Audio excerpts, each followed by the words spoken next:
Claude François était de nature jalouse. De façon maladive.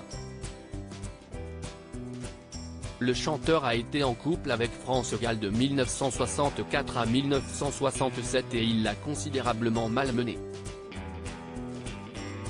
Elle a souvent craqué pour des chanteurs. Pas forcément les bons pour elle.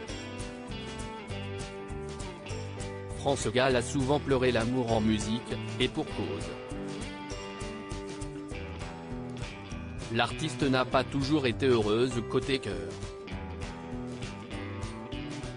On l'a beaucoup vue au bras de Michel Berger, ou à celui de Julien Clerc. Mais son histoire la plus tumultueuse, et la plus problématique, elle l'a vécue avec une autre star des années 1970, Claude François.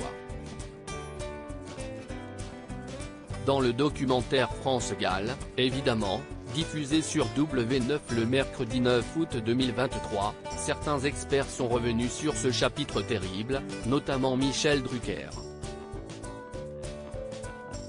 Loin de son fauteuil rouge, ce dernier s'est souvenu que Claude François avait conscience d'avoir eu un comportement abominable avec France Gall. Il m'avait dit un jour qu'il se sentait mal d'avoir été aussi cruel à l'époque, a expliqué l'animateur qui s'apprête à faire son grand retour avec Vivement Dimanche. Et pour cause. Quand France Gall a remporté l'Eurovision en 1965 avec Poupée de cire, Poupée de son, elle représentait alors le Luxembourg, son compagnon a réalisé que sa cote de popularité à elle allait grimper en flèche, quitte à lui faire de l'ombre. Elle l'appelle et lui dit « Claude, j'ai gagné », a raconté Grégoire Collard, son ancien attaché de presse. Très bien, alors moi tu m'as perdu. Et il raccroche. D'un égocentrisme monstrueux, Claude François a fait vivre à France Gall un véritable enfer.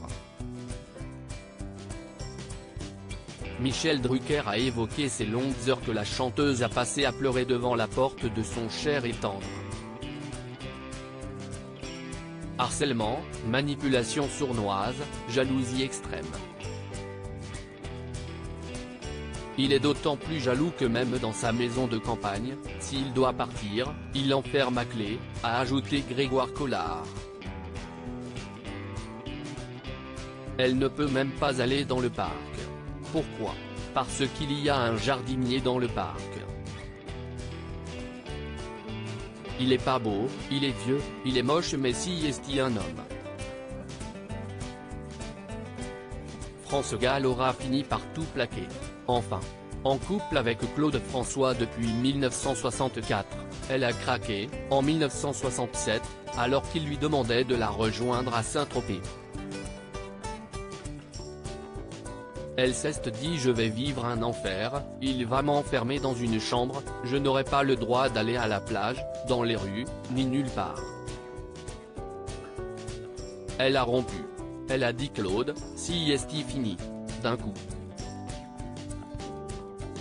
Attristé par la rupture, Claude François a su tirer le meilleur de sa souffrance. Il a rédigé les premières lignes de son tube interplanétaire comme d'habitude en s'inspirant de son histoire avec France Gall.